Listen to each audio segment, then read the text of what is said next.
weeks later, they overcome the Japanese in a vicious week-long battle on Kunishi Ridge. Days later, Okinawa is declared secure.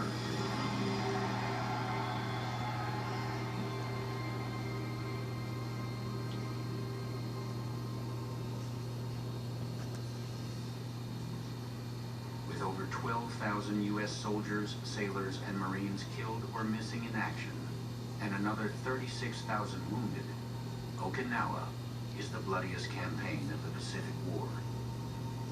And yet, the U.S. military still has plans to invade the Japanese home islands.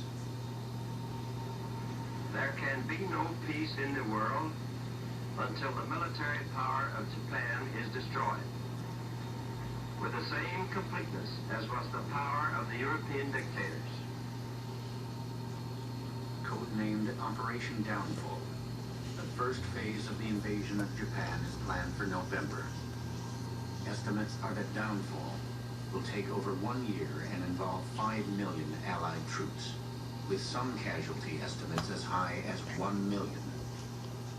After the staggering losses suffered on Okinawa, the White House fears that a war-weary American public may not be able to stomach the numbers.